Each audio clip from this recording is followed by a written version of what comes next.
Hai, kita berjumpa lagi di channel ini. Saya doakan semoga Anda semua selalu diberikan kesehatan, kelancaran rezeki, dan perlindungan dari Allah Subhanahu wa Ta'ala, Tuhan Yang Maha Esa. Di tahun yang baru ini, saya akan menyampaikan kepada Anda semua, bijaklah dalam menanggapi segala sesuatu, karena ada sebuah rencana besar untuk mengontrol para petani di negeri kita yang kaya ini oleh sekelompok elit multinasional. Mereka adalah orang-orang yang tak punya batas negara dan akan selalu menjadi elit dimanapun mereka menancapkan cakar-cakarnya. Saya akan menjelaskan kepada Anda sesuatu yang sangat krusial tentang sistem kapitalisme yang akan merambah banyak sektor pertanian, terutama buah-buahan segar dan pisang pada khususnya, di mana pada akhirnya tenaga dan pikiran Anda akan dikuras hanya untuk menguntungkan segelintir orang saja.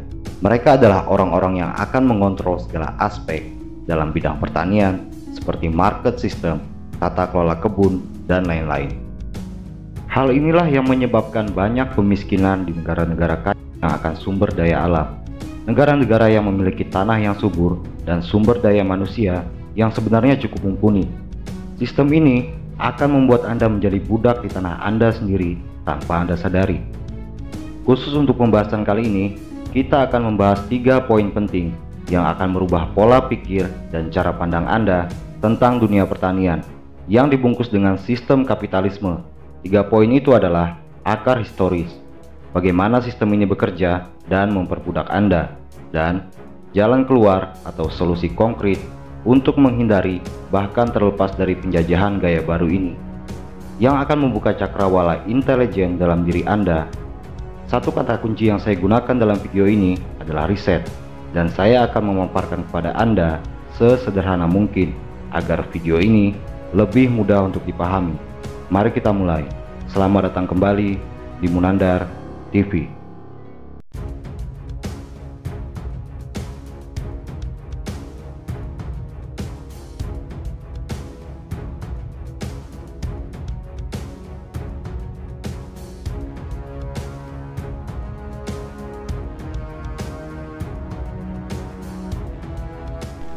Pertanian modern tidaklah buruk, justru sangat baik karena dapat memajukan ekonomi sebuah wilayah atau negara, dan lebih spesifik lagi, para petaninya. Tapi, pertanian modern baru menjadi masalah saat sistemnya dibungkus dengan kapitalisme, atau orang tua kita dulu lebih senang menyebutnya sebagai nekolim, neokolonialisme, dan imperialisme, atau penjajahan gaya baru. Tapi, sayangnya, seluruh proses pertanian modern di masa sekarang hampir semuanya dikontrol dengan sistem ini oleh pengusaha multinasional, baik itu secara langsung atau tidak langsung, karena ada banyak perusahaan multinasional yang menyamar sebagai perusahaan nasional atau bahkan menjelma menjadi individu-individu swasta. Lalu, bagaimana semua ini bisa terjadi? Mari kita mulai membahas dari pencetusnya yang akan menjadi akar historis dari semua sistem yang diterapkan dalam monopoli dunia pertanian di masa sekarang.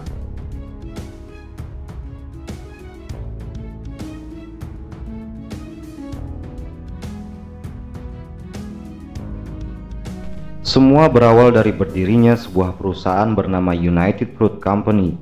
Ingat baik-baik nama ini, karena kita sekarang mengenalnya sebagai Chiquita, yang di tahun 2014 lalu melakukan merger dengan perusahaan produsen buah asal Irlandia bernama Five Fish, yang kemudian menjadi Chiquita Five Fish, yang menjadikan mereka sebagai produsen buah terbesar di dunia. Sebelum era Chiquita, United Fruit adalah sebuah perusahaan yang sudah menguasai seluruh tanah di Amerika Selatan dan Amerika Tengah. Bisnis utama mereka adalah buah-buahan segar, pisang salah satunya. Perlu dicatat bahwa United Fruit bukanlah perusahaan yang berasal dari Amerika Latin, tapi merupakan perusahaan milik Amerika Serikat. Namun, seluruh teritori bisnisnya berada di Amerika Latin. Mereka adalah penjajah berkedok perusahaan multinasional. Di masa sebelum Chiquita Five Fish, mereka memang menggunakan kekuatan militer untuk mendapatkan tanah-tanah subur di negara-negara Amerika Latin, sekaligus juga untuk memberi teror ketakutan bagi pekerja dan petani di sana. In 1899, a struggling railman in Central America partnered with the budding Boston Fruit Company to form the United Fruit Company. The goal? make the banana the cheapest fruit in the USA. The scope of the company grew quickly and enormously. The company's reach was so ubiquitous that it became known throughout Central America as El Pulpo, or the octopus. United Fruit created a transport monopoly. If you wanted to move fruit overland, you did it with UFC. The company controlled shipping in all major ports in the region. Cheap land and cheaper labor were guaranteed by propping up repressive regimes. Radio networks ensured logistical efficiency and served as ready outlets for propaganda. Bananas son la vía para la democracia. Soon, everybody who was anybody owned United Fruit stock. And Washington quickly decided that what was good for bananas was good for the USA.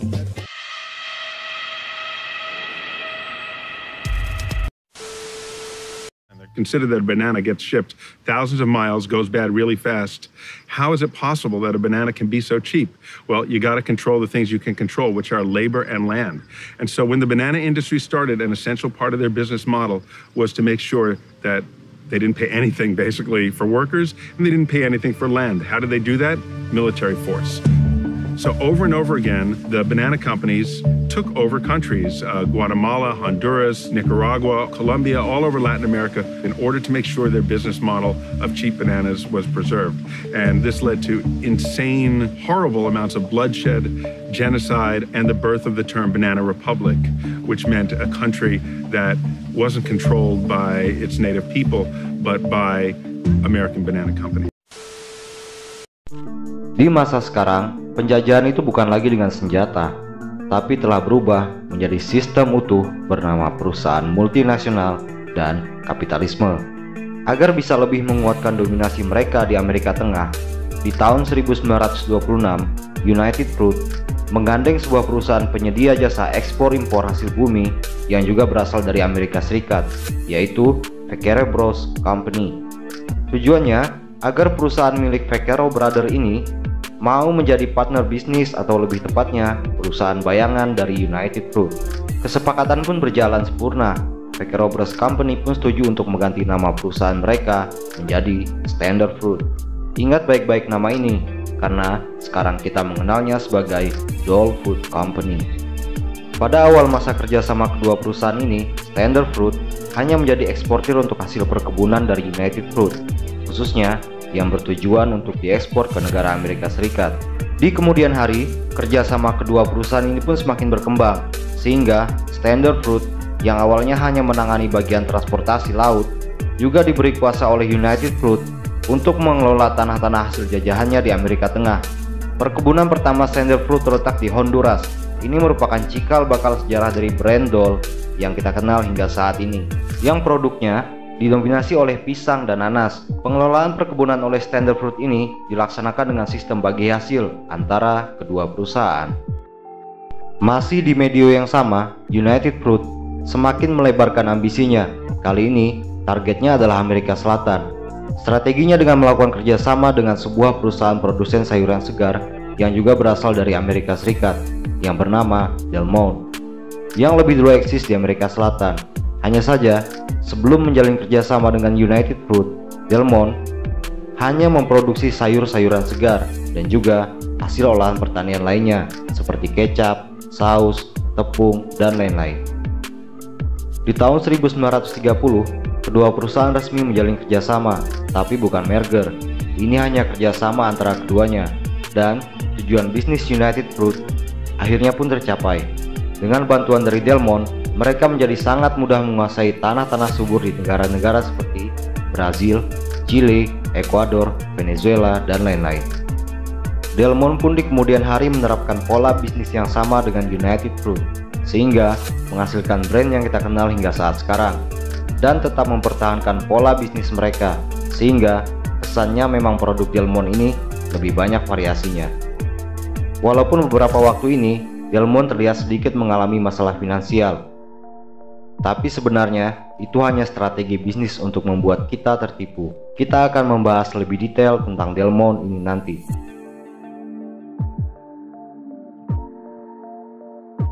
Kerjasama ketiga perusahaan ini kemudian berhasil mendominasi bisnis pertanian di seluruh Amerika Latin, khususnya untuk bisnis buah pisang. Sehingga lahirlah julukan baru untuk ketiganya, yaitu Banana Republic atau Republik Pisang, seperti yang disebutkan oleh Dan Koeppel di awal tadi. Trio Banana Republic ini kemudian menjelma menjadi salah satu ketakutan terbesar sepanjang sejarah di negara-negara Amerika Latin. Lebih menakutkan lagi dari istilah El Pupo yang lebih dulu populer. Mereka rela melakukan apa saja demi bisa mengeksploitasi tanah-tanah subur dan rakyat-rakyatnya yang dipaksa menjadi budak di tanah mereka sendiri, seperti menggunakan kekuatan militer, genosida, teror ketakutan, dan lain-lain. Yang terlalu sadis jika harus disebutkan, karena tujuan mereka bukan hanya untuk menguasai pangsa pasar Amerika Serikat, tapi juga Eropa, bahkan dunia. Waktu terus berjalan, dengan kemampuan lobi tingkat atas yang sangat luar biasa, mereka menjelma menjadi perusahaan multinasional yang sangat superpower, seperti negara tempat mereka berasal, Amerika Serikat, yang dengan mudahnya mampu mengontrol negara-negara yang mereka masuki, baik itu pemerintahnya, militer, serta rakyat dan juga tanahnya.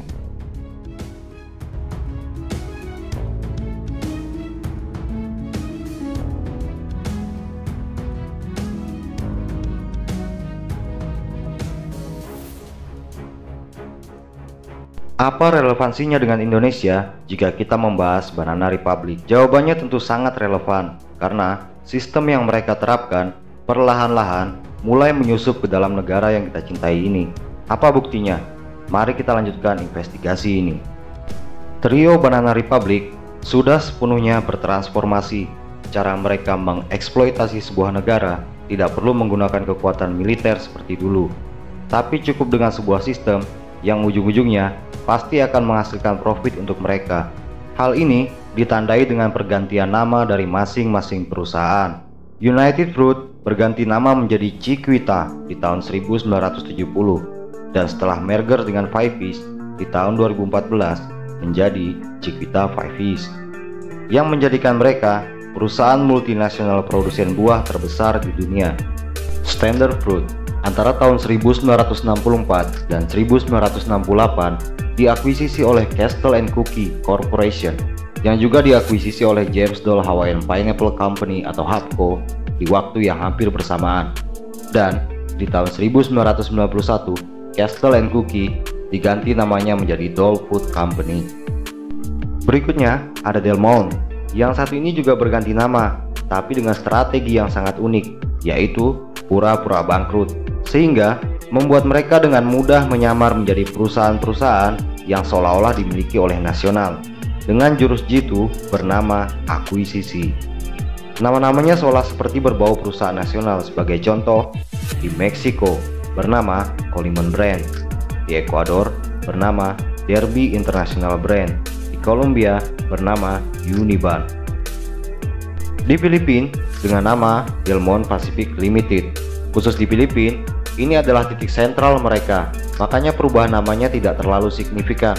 Tapi sebenarnya perusahaan ini adalah hasil akuisisi dari Filipino Multinational Food, yang pada saat akuisisi di tahun 2014 langsung diumumkan ke seluruh rakyat Filipina melalui berbagai media, yang kemudian membuat rakyat Filipina percaya bahwa Del Monte Pacific Limited adalah milik Filipina.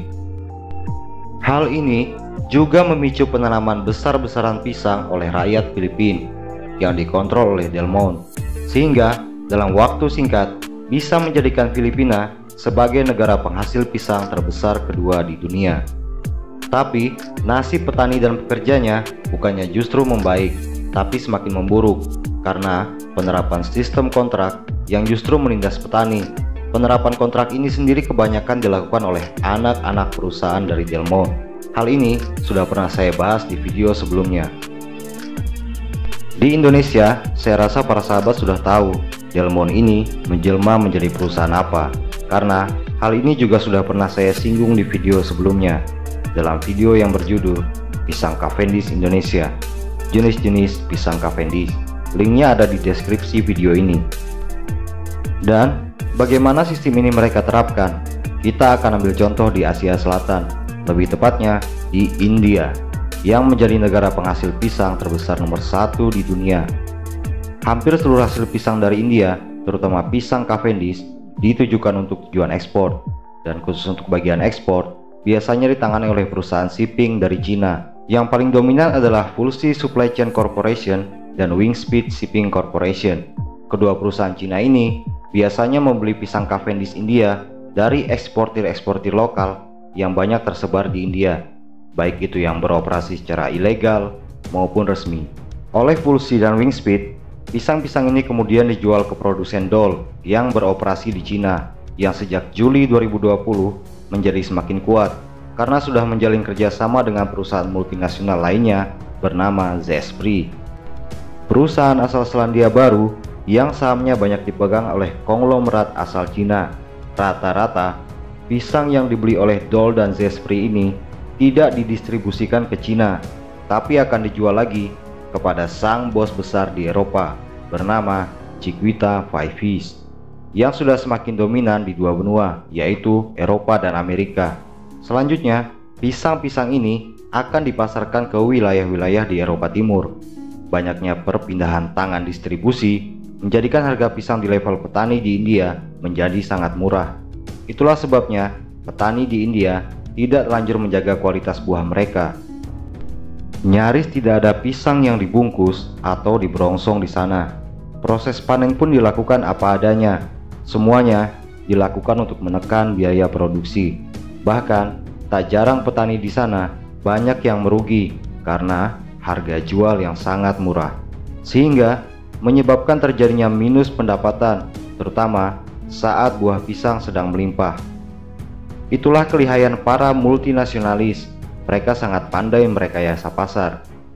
Mereka beli semurah-murahnya dari petani dengan alasan ini dan itu, tapi mereka tahu betul menempatkan market mereka, seperti di negara-negara Eropa Timur yang memang komoditas pisang masih sangat langka, sehingga pisang-pisang yang berkualitas grade rendah pun masih memiliki harga yang cukup baik di sana. Di Asia Tenggara, kontrol sepenuhnya dipegang oleh Del Monte yang juga berada di bawah bayang-bayang Chiquita Five Fish. Sejak mereka seolah-olah menjadi milik Filipina, banyak anak-anak perusahaan baru terbentuk dan juga produsen-produsen lama yang dikontrol melalui saham oleh Del Monte. Perusahaan dan produsen buah ini bukan hanya tersebar di Filipina, tapi juga di negara Asia Tenggara lainnya seperti Malaysia, Thailand, dan Vietnam. Di Indonesia juga sudah ada beberapa yang mulai beroperasi atau perusahaan lama yang dikontrol melalui saham pun ada. Saya tak perlu sebutkan, untuk hal yang satu ini silahkan Anda lakukan riset sendiri.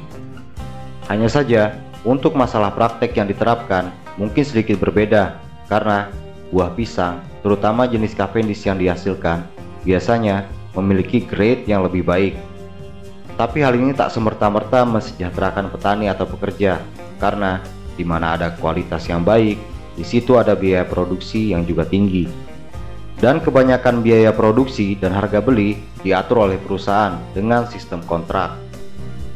Dan untuk urusan distribusi tidak jauh berbeda. Penyaluran hasil panen juga dikontrol oleh mereka-mereka juga, yaitu Trio Banana Republic, yang sekarang kita kenal sebagai perusahaan multinasional yang superpower dengan segala jaringan dan sistem yang mereka desain hanya untuk menguntungkan mereka. Kebanyakan hasil panen buah, terutama pisang dari Asia Tenggara, didistribusikan ke negara-negara elit seperti Jepang, Amerika Serikat, Inggris, Jerman, Prancis, Selandia Baru, dan sebagainya, yang biasanya dijual dengan harga yang lebih baik daripada pisang dari Asia Timur. Hanya saja, apapun bentuknya, apapun hasilnya, tetap saja petani dan pekerja yang dimarginalkan, dan hasil yang didapat biasanya tidak sepadan dengan jerih payah yang dilakukan. Sistem kapitalis ini sebenarnya bukan hanya berlaku di dalam industri tanaman pisang, tapi juga terjadi di banyak sektor pertanian dan peternakan, seperti industri tebu, tembakau, apel, pepaya, sektor peternakan seperti peternakan ayam, sapi, dan masih banyak lagi. It's among the first of the multinationals in this kind of like primary commodity type of business. And it's really taking the process of vertical integration to quite an extreme extent, including constructing what's going to become one of the biggest shipping fleets in the world, and integrating right down through to distribution in the United States. So it's really quite extreme at this time, but they're pioneering in a more fundamental way, because this company is actually creating a market for bananas, as well as pioneering how to deliver the product to the consumer. So practically every Western company all over Latin America and Asia had the same conditions. Basically, they had the bargaining power, they had the technological advantage and the money. Bagaimana hal ini bisa terjadi? Karena kita semua memang membiarkan ini terjadi. Kita seolah patuh dan tunduk dengan segala sistem yang dibuat oleh para elit ini, tanpa mau melakukan apa-apa. Tapi, jika hal seperti ini dibiarkan, maka kita tak ada bedanya seperti domba yang digiring ke penjagalan.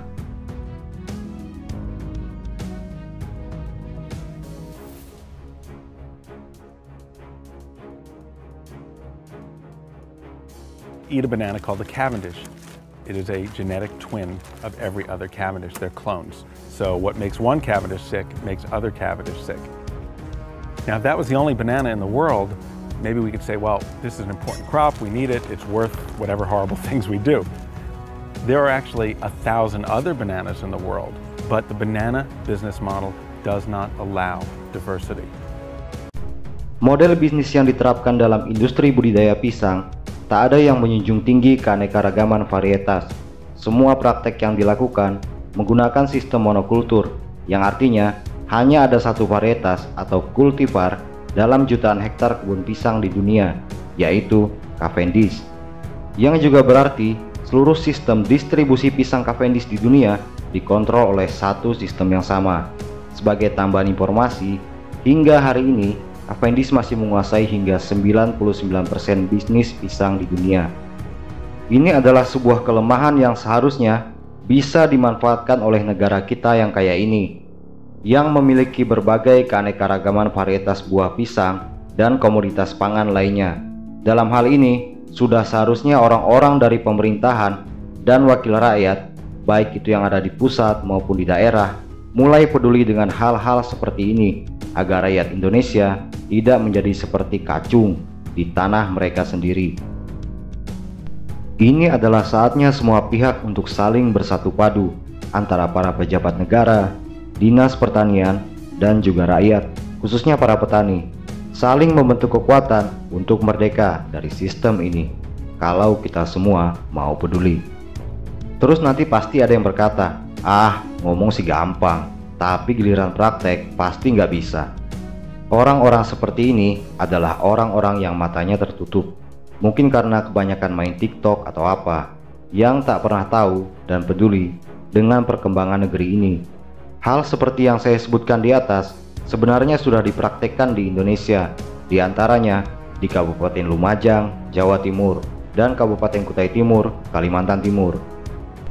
Pisang Mas Kirana asal Lumajang sudah mampu menembus pasar ekspor dan mulai dikenal di luar negeri. Di Kabupaten Kutai Timur, sejak tahun 2007, pisang kepok lokal daerah tersebut sudah diekspor ke negara-negara seperti Malaysia, Singapura, dan Brunei. Ini adalah bukti bahwa jika semua pihak mau peduli dan tidak mementingkan perutnya masing-masing, terutama para pemimpin di negeri ini, maka kita bisa mandiri tanpa pengaruh asing. Kearifan lokal adalah senjata paling mematikan bagi para elit multinasional. Di Myanmar contohnya, sinkronisasi antara pemerintah dengan petani pisang di sana mampu membuat banyak perusahaan multinasional yang sudah lama eksis di sana terpaksa harus angkat kaki, karena semua hal yang dikontrol oleh perusahaan asing atau swasta diambil perannya oleh pemerintah, sehingga bisa meningkatkan taraf hidup para petani di sana. Dan sekali lagi, ini karena kekuatan pisang lokal dari negeri berjuluk pagoda emas tersebut. Lalu apa yang salah dengan budidaya pisang modern, khususnya Cavendish? Jawabannya, tidak ada yang salah. Hanya saja tata kelolanya yang mungkin salah. karena semuanya dikontrol oleh swasta di bawah bayang-bayang asing. Bagaimanapun, yang namanya elit multinasional ini, jangankan urusan luar negeri Anda, urusan dalam negeri Anda pun bisa mereka yang ngatur. Lalu, bagaimana sebaiknya tata kelola dalam budidaya pisang modern, terutama jenis Cavendish? Contoh paling luar biasa diterapkan di Australia, di mana disinilah sebuah kolaborasi sempurna antara petani dan pemerintah dijalankan, yang membuat banyak perusahaan multinasional di sana menjadi sangat ketar-ketir. Bahkan sebagian ada yang harus angkat kaki. Kekuatan itu bernama Australia Banana Grower Council atau ABGC, yang merupakan lembaga pertanian nasional Australia yang dikelola bersama oleh pemerintah dan para petani, dari rakyat untuk rakyat. Budidaya pisang di sana sudah mencapai level yang sangat modern. Semuanya serba canggih dan petaninya jauh lebih sejahtera. Kenapa? Karena setiap usaha yang mereka lakukan dikontrol oleh mereka sendiri. Sementara pemerintah hanya bertugas menyokong modal dan penanganan distribusi. Juga ada dinas pertanian yang bertugas mengawal dan mengedukasi para petani. Sesuatu yang sebenarnya sangat mudah diterapkan, tapi di negeri kita ini mungkin akan menjadi sedikit sulit karena para pemimpinnya rata-rata hanya memikirkan egonya masing-masing. Mungkin harus dimulai dari para petani yang menggugat agar pihak-pihak di atas menjadi peduli, tapi bukan dengan cara-cara seperti demo. Itu hanya membuang-buang energi. Mulailah membuat komunitas di sekitar Anda sesama petani, kemudian lakukan pendekatan secara verbal dengan para wakil Anda di daerah. Saya rasa mungkin ini adalah tahap awal yang paling realistis yang bisa kita lakukan untuk terhindar dari perangkap sistem yang zolim ini. Bagian ini adalah akhir dari video. Semoga bermanfaat. Jika kalian suka dengan video ini, silahkan tekan tombol like. Terima kasih.